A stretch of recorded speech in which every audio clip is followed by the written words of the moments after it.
Hey guys, and welcome to another episode of Fishing Michigan with your host Noah Linthout and Noah Lubin. Today we're going to be recapping a tournament your other host and I recently had at Gun Lake in Berry County. Gun Lake, I didn't know much about it heading into the tournament. We didn't get to practice much due to heavy time studying and the exams that we've had recently. So we didn't know much about it, like I said. So we got to the lake and it was very clear, sandy bottom, kind of like a perfect swimming lake, you would think. However, we did hear that there's been some nice fishing here, so we were looking forward to a good day.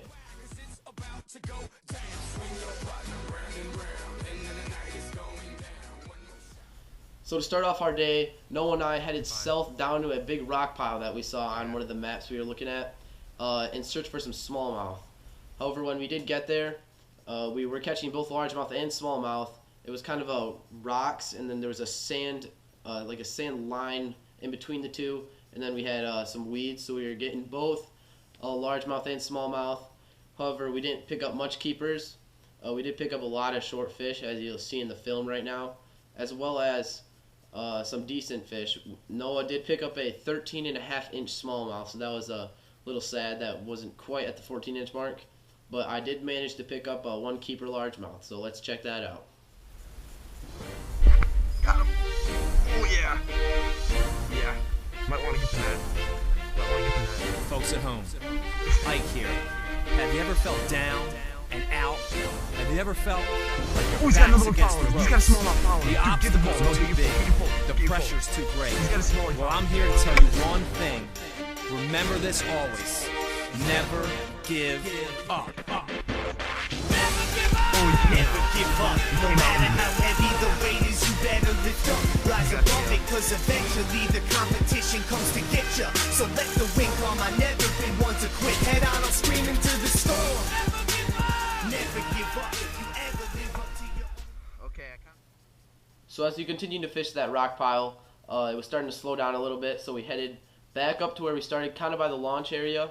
And there was a large weed bed where we saw a lot of largemouth and a lot of good largemouth. However, we weren't quite able to get them to bite due to the fact that the water was so clear. It was really hard to get them. They would see us before we could even see them. However, I did get one on this popper right here.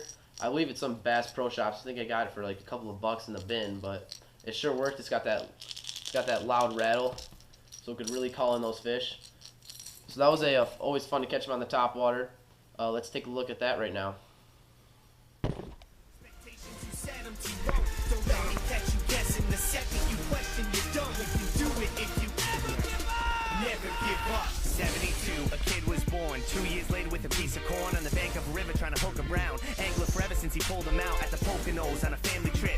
Not even a hint of going pro, but the straw that broke the boulder in the Bass's back lake close in the Coleman, owned by his grandpa Pop. 9S floating, rap holla. When he pulled it out, he took it for a spin, get it? He just flipped out when the fish hit it. It was addictive, it became ridiculous so quickly he was sick with it. And that bass should definitely regret it, cause from then on no fish in the lake was safe within city limits. Working his way up those ranks, casting the banks, not a thought of cash in the bank. So after that topwater bite, that was our second fish.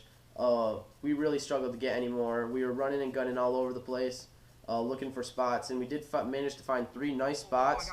We did pick up 1 keeper off them, and there's a spot where it'd go from 20 or 30 feet, shoot up to 5 feet, and then there'd just be isolated weeds on top of that. And like I said, we managed to pick up 1 more, so we have 3 in the box at this point, and we have 1 more hour to fish.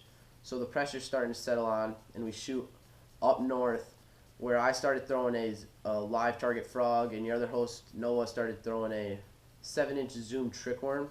And we were really looking for that kicker fish. At this point, we had 3 in the live well, and they were all around 1.5 pounds.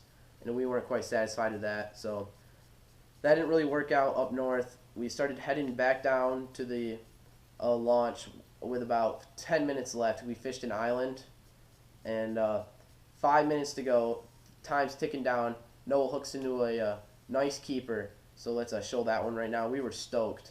That was our first bite in probably 40 minutes, and we went a long time. Big drought, and he rode it for us. Check that out. The brain skip from the two-hand touch to the serious tackle to play this tactical game. Ask him to say how we got here, he would say practice, stop, practice again. Transitioning from an amateur into a pro is no, he's that easy. Stuck in between completing a college degree and increasing his vision to another degree. Bring it in there. Bring it.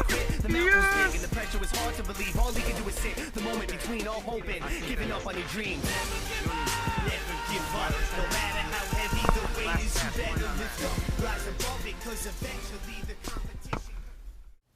So after that fish, we have approximately 2 minutes left. Noah does a couple extra casts. I'm starting to pack up. We're right next to the launch, so we can just idle over. We got to be back by 9. It's 8:58. Noah hooks into a smallmouth. I'm running. I got the camera down. I didn't get it on camera. Sorry, guys. I net the fish. We got it in. We finished off our limit, and we were happy. That finished off. We had 4 largemouth, 1 smallmouth, and so we quick packed up, got the fish in the live well, and headed in. Let's check out the weigh-in, guys. It was a fun tournament overall.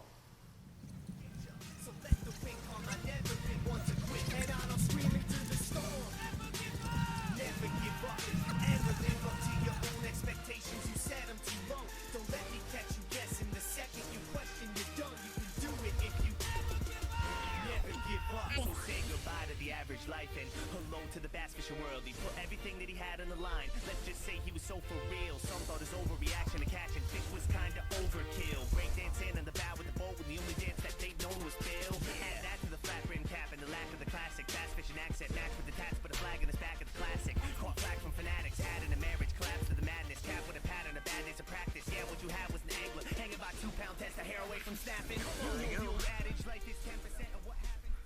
So we came in, we got to the weigh-in. We were really happy with our 5 fish. However, one of them looked pretty close, so they threw it on the measuring tape, and it was right on the dot. It was really close, but the guys didn't allow it because it was just so close you couldn't tell. So they didn't allow it, so we ended the day with about, I think, maybe 4.5 pounds, 5 pounds I want to say, and I think it was 6th place out of the 15 or so boats. So we were pretty satisfied with that. That's our second tournament, and that's a lake that we've never fished at before. Didn't know much coming into it, and we ended up having a decent day. A lot of short fish, but a lot of nice fish as well, and it was a lot of fun. Thanks for watching, guys. Tune in next week on Fishing Michigan. Catch you later.